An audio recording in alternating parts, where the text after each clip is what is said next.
Hello guys, स्वागत है आप सभी का धीराज क्लासेस के यूट्यूब चैनल पर। और गाइस अभी आपकी ईवीएस की सीरीज चल रही है और उसमें हमारा टॉपिक चल रहा है ह्यूमन डेवलपमेंट इंडिकेटर्स। इस टॉपिक के ऊपर हमारा ये सेकंड पार्ट है। इससे पहले हम एक पार्ट डिस्कस कर चुके हैं, उसका लिंक डिस्क्रिप्शन बॉक्स में दिया है, आप उसे वहां से भी देख सकते हैं। देखिए, इससे पहले जो हमारी प्रीवियस वीडियो हुई थी उसमें मैंने सारे इंडिकेटर्स को डिटेल में डिस्कस किया है। अगर आपने उस वीडियो को नहीं देखा है तो प्लीज़ उसको ज़रूर देख लेना, आपके लिए काफ़ी इंपॉर्टेंट है और काफ़ी लिंक भी करती है आपकी इस वीडियो से। ठीक है, तो चलिए बिना किसी देरी के शुरू करते हैं अपनी आज की वीडियो को और अपने फर्स्ट क्वेश्चन को लेते हैं। फर्स्ट क्वेश्चन आपसे पूछते हैं, विभिन्न देशों के विकास की तुलना करने के लिए निम्नलिखित में से कौन सा सबसे महत्वपूर्ण घटक है? Which of the following is the most important component for comparing development of different countries? यहां पर हम HDI की बात नहीं कर रहे हैं, ह्यूमन डेवलपमेंट इंडिकेटर्स की बात नहीं कर रहे हैं। हम जनरली बात कर रहे हैं कि जब हम दो कंट्रीज को कंपेयर करते हैं तो हम किस चीज को लेंगे। ऑप्शन है आपके जनसंख्या, बी आय को, सी प्रति व्यक्ति आय को लेंगे, या फिर डी संसाधन को लेंगे। आप इसे इंग्लिश में भी देख सकते हैं, population, income, per capita income, या फिर रिसोर्सेज। तो देखिए, जब भी हम दो कंट्रीज को कंपेयर करते हैं, जैसे मान लीजिए यूएसए और इंडिया को ले लीजिए, ठीक है, जब भी हम कोई दो कंट्री को कंपेयर करते हैं जनरली तो हम बात करते हैं प्रति व्यक्ति आय की। ठीक है, जो यूएसए है वो एक डेवलप्ड कंट्री है क्योंकि वहां पे प्रति व्यक्ति आय बहुत ज़्यादा है, इंडिया में कम है। ठीक है, तो और इसको कैलकुलेट कैसे करते हैं? जो आपकी ग्रॉस नेशनल इनकम है, ठीक है, जो टोटल इनकम कह लीजिए, उसको जब आप डिवाइड करते हैं पॉपुलेशन से तब आपकी निकल के आती है पर कैपिटा इनकम। ठीक है, और अगर हम बात करें ह्यूमन डेवलपमेंट इंडिकेटर्स की, ह्यूमन डेवलपमेंट इंडेक्स की, तो इसमें हम लेते हैं तीन चीज़ों को, हेल्थ, एजुकेशन और लिविंग स्टैंडर्ड। ठीक है, यही जो है इसके तीन जो है डायमेंशन है। ठीक है, और हेल्थ में हम क्या लेते हैं? लाइफ एक्सपेक्टेंसी, जिसे हम हिंदी में कहते हैं जीवन प्रत्याशा। ठीक है, यानी कि एक व्यक्ति सामान्य रूप से कितने वर्षों तक जिंदा रह सकता है। एजुकेशन में हम जो मीन ईयर ऑफ स्कूलिंग है और एक्सपेक्टेड ईयर ऑफ स्कूलिंग है वो लेते हैं, और लिविंग स्टैंडर्ड में हम देखते हैं उनकी पर कैपिटा इनकम को। ठीक है, तो ये टोटल तीन डायमेंशन है जिसके ऊपर हम HDI निकालते हैं, और इसको रिलीज करता है, इसकी जो रिपोर्ट होती है उसको कौन रिलीज करता है? United Nation Development Programme. ठीक है, चलिए चलते हैं हम अपने नेक्स्ट क्वेश्चन, सेकंड क्वेश्चन पे। सेकंड क्वेश्चन आपसे पूछते हैं, भारत की अर्थव्यवस्था में सबसे अधिक योगदान किस क्षेत्र का है? Which sector contributes the most to India's economy? तो देखिए, अगर हम बात करें तीन क्षेत्रों की, तीन क्षेत्रक कौन कौन से हमारे? एक तो है हमारा प्राइमरी क्षेत्रक, ठीक है, प्राथमिक क्षेत्रक जिसे हम कहते हैं, दूसरा है आपका सेकेंडरी, और तीसरा है आपका टेरिटोरियल सेक्टर। ठीक है, जिसे आप सहायक क्षेत्रक भी कहते हैं। इसको डिटेल में मैं आगे बताता हूं। तो आपको बताना है भारत की अर्थव्यवस्था में सबसे ज्यादा कंट्रीब्यूशन किस क्षेत्र का है। ऑप्शन है आपके सेवा क्षेत्रक, बी निर्माण क्षेत्रक, जिसे आप कहते हैं मैन्युफैक्चरिंग सेक्टर, या फिर इसको हम सेकेंडरी सेक्टर भी कहते हैं। ठीक है, सी कृषि क्षेत्रक, एग्रीकल्चर सेक्टर, या फिर डी लघु उद्योग, या फिर स्मॉल स्केल इंडस्ट्रीज। ठीक है, तो पहले हम इन क्षेत्रों को समझ लेते हैं कि इन क्षेत्रों का मतलब क्या है। ठीक है, तो देखिए, अगर हम बात करें इंडियन इकोनॉमी की या किसी भी आप कंट्री की बात करें तो वो मेनली तीन सेक्टर में डिवाइडेड होती है, प्राइमरी सेक्टर, सेकेंडरी सेक्टर और टेरिटोरियल सेक्टर।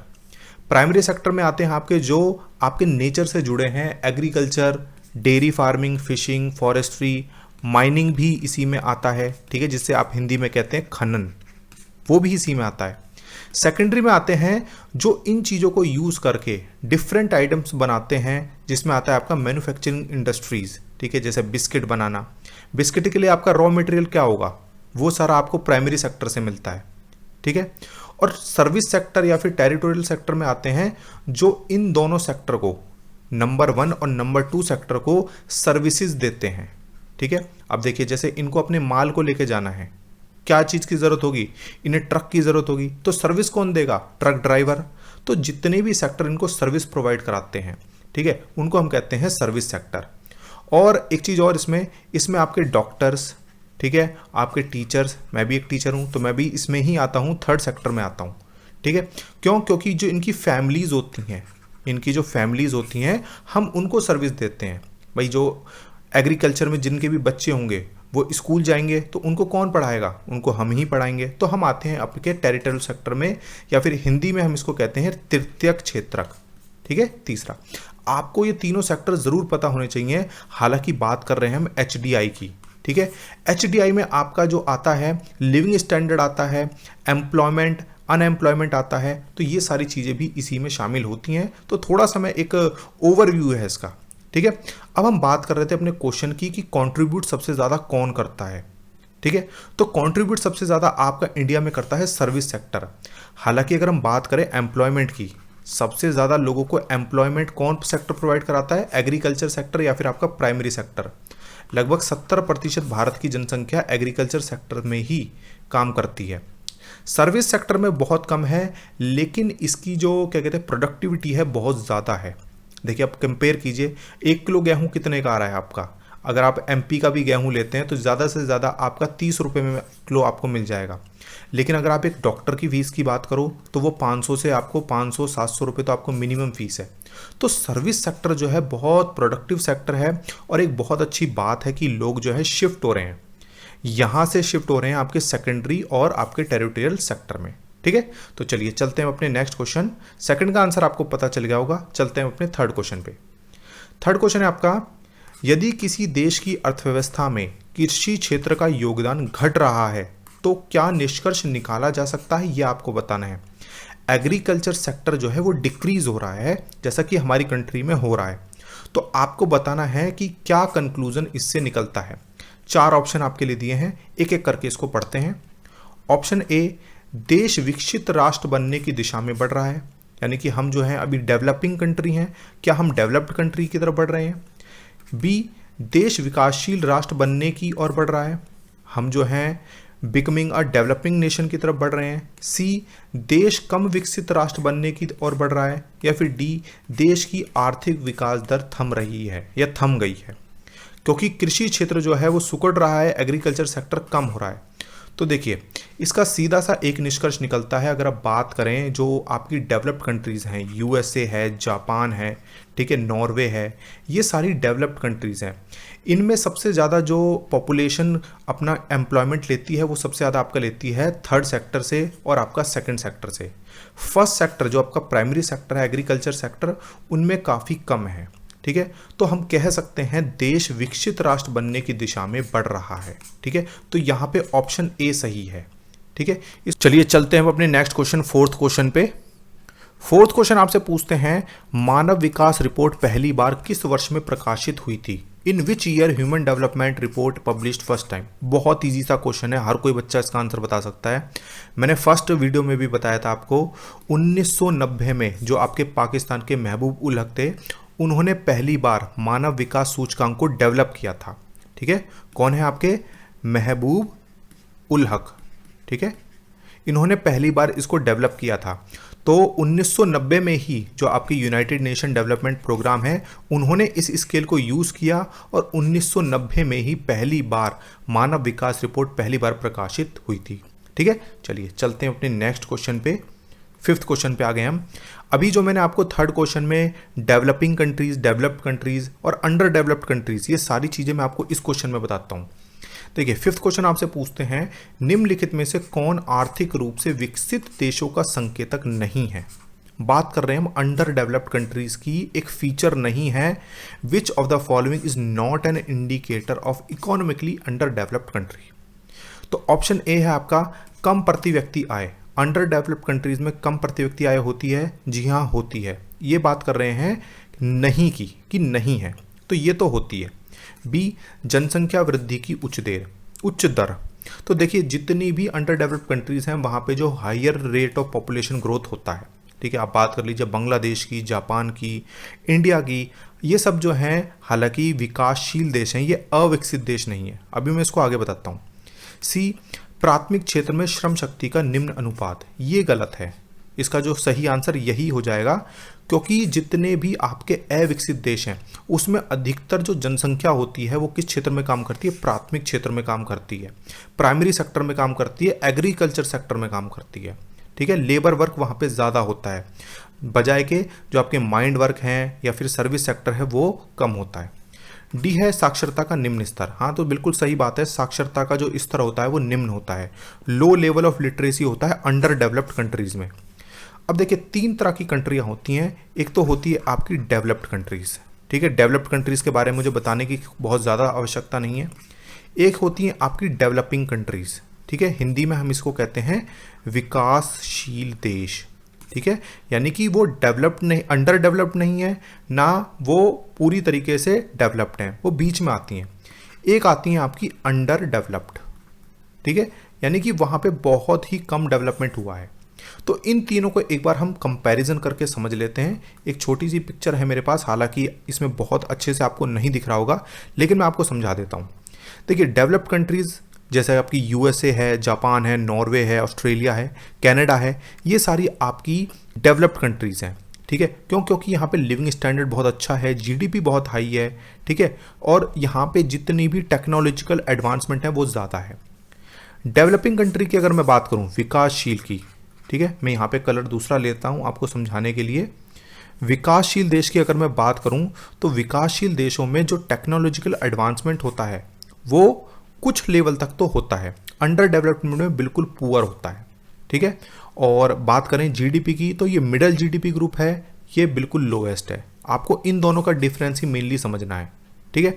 डेवलप्ड में तो सारी चीज़ें हाई लेवल पे होती हैं, और अगर हम बात करें इनके पर कैपिटा इनकम की तो यहाँ पे ये मिडल ग्रुप है और यहाँ पे बिल्कुल लो ग्रुप आता है, ठीक है। तो ये है आपका एक छोटा सा डिफरेंस डेवलप्ड, डेवलपिंग और अंडर डेवलप्ड कंट्रीज़ का, ठीक है। आपको याद रखना है ये, क्योंकि आपको पता होना चाहिए कि इन तीनों के बीच में बेसिक डिफरेंस क्या है, ठीक है।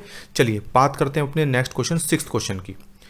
6th क्वेश्चन आपसे पूछते हैं, केरल में शिशु मृत्यु दर कम है, निम्नलिखित में से सही उत्तर ज्ञात कीजिए। तो उन्होंने कहा है केरल में जो आपकी लो इन्फेंट मॉर्टलिटी रेट है, ठीक है, मैंने आपको बताया था शिशु मृत्यु दर क्या होती है, इससे प्रीवियस वीडियो में बताया था कि प्रति 1000 बच्चों पे जिन्होंने अभी इस वर्ष में जन्म लिया है, उन पर जो मरने वाले बच्चों की संख्या है, या ऐसे बच्चे जो 1 साल अपने पूरे कंप्लीट नहीं कर पाए हैं और उससे पहले उनकी डेथ हो गई है, उसमें हम आते हैं शिशु मृत्यु दर उसको कहते हैं, ठीक है। तो अब आपसे पूछा गया है क्या उत्तर होगा इसका। तो ऑप्शन ए, केरल में शिशु मृत्यु दर कम है क्योंकि सभी लड़कियों को प्राथमिक स्तर की स्कूली शिक्षा में नवजात बच्चों की देखभाल के लिए प्रशिक्षित किया जाता है। नहीं, बिल्कुल ऐसा नहीं है। बी, क्योंकि केरल में ज़्यादातर लड़कियां नर्स हैं। देखिए हाँ, ये बात सही है, लेकिन इसके यह नहीं है कि शिशु मृत्यु दर उसकी वजह से कम है। सी, क्योंकि केरल में महिला साक्षरता दर बहुत अधिक है और माताओं और बच्चों दोनों के लिए पर्याप्त स्वास्थ्य सुविधाएं उपलब्ध हैं।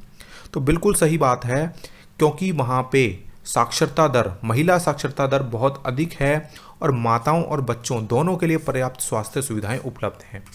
बहुत इंपॉर्टेंट रोल प्ले करती है आपकी जो लिटरेसी रेट होती है। अगर आप लिटरेट हैं, आप हेल्थ एंड हाइजीन के बारे में जानते हैं, ठीक है, तो आप जान सकते हैं कि आपके बच्चे को कैसे आप स्वस्थ रखेंगे, उसे बैक्टीरिया से कैसे बचाएंगे। तो आपका मेन रोल प्ले करता है आपका option C, high female literacy rate, ठीक है। चलिए चलते हैं अपने नेक्स्ट क्वेश्चन, 7th क्वेश्चन पे। उससे पहले आपके लिए शिशु मृत्यु दर की एक डेफिनेशन है। शिशु मृत्यु दर 1 वर्ष से कम उम्र के बच्चों के प्रति 1000 जीवित जन्मों पर होने वाली मौतों की संख्या है, ठीक है। यानी कि जितने भी बच्चे जो 1 साल पूरे नहीं कर पाते हैं, उससे पहले ही उनकी डेथ हो जाती है, वो शिशु मृत्यु दर में आते हैं। क्वेश्चन में कई बार पूछ लेता है कि कितने साल तक के बच्चे इसमें शामिल होते हैं, तो 1 साल आपको ध्यान रखना है, ठीक है।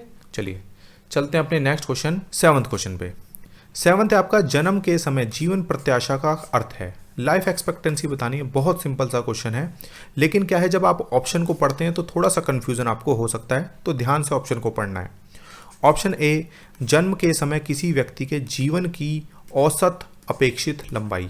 अगर आपको क्वेश्चन के आंसर जो ये ऑप्शन है हिंदी में नहीं समझ में आते हैं तो आप इंग्लिश में देख लीजिए, average expected length of life, length of life average, ठीक है, a person at the time of birth, ठीक है। हालांकि इसका जो आंसर है ए में ही मिल गया है हमें, ऑप्शन ए ही सही होगा।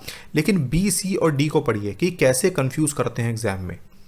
मृत्यु के समय किसी व्यक्ति के, नहीं ये तो नहीं है। सी को पढ़िए, जन्म के समय बच्चे की औसत अपेक्षित लंबाई। देखिए बिल्कुल मिलते जुलते हैं, यहाँ पे बात कर रहे हैं बच्चे की लेंथ की, average expected length of a child. Length of a child नहीं है, लेंथ ऑफ लाइफ है, बच्चे की लंबाई की बात नहीं हो रही है। बच्चे की जो जीवन की लंबाई है, यानी कि वो कितने समय तक जीवित रह सकता है, उस देश में जितनी स्वास्थ्य सुविधाएं होंगी, ठीक है, वहाँ पे जितना अच्छा पर्यावरण होगा, उसी के अनुसार बच्चे की लाइफ बनती है, ठीक है। तो वो होती है आपकी जीवन प्रत्याशा, ठीक है। लगभग भारत में ये 69 ईयर्स के आसपास अभी चल रही है, ठीक है। चलिए चलते हैं अपने नेक्स्ट क्वेश्चन, 8th क्वेश्चन पे। गाइज एक चीज़ और, ये मेरा व्हाट्सएप नंबर है, और अगर आप मेरे चैनल पे न्यू हैं तो आप मुझे अपना नाम लिखकर मैसेज कर देना, मैं आपको अपने ब्रॉडकास्ट चैनल से जोड़ दूंगा। और आप हमारे टेलीग्राम चैनल को भी ज्वाइन कर सकते हैं, उसका लिंक भी डिस्क्रिप्शन बॉक्स में मैंने दे दिया है, ठीक है। चलिए बात करते हैं अपने 8th क्वेश्चन की। 8th क्वेश्चन, निम्नलिखित में से कौन सा मानदंड UNDP के अनुसार किसी देश के विकास को मापने का आधार है।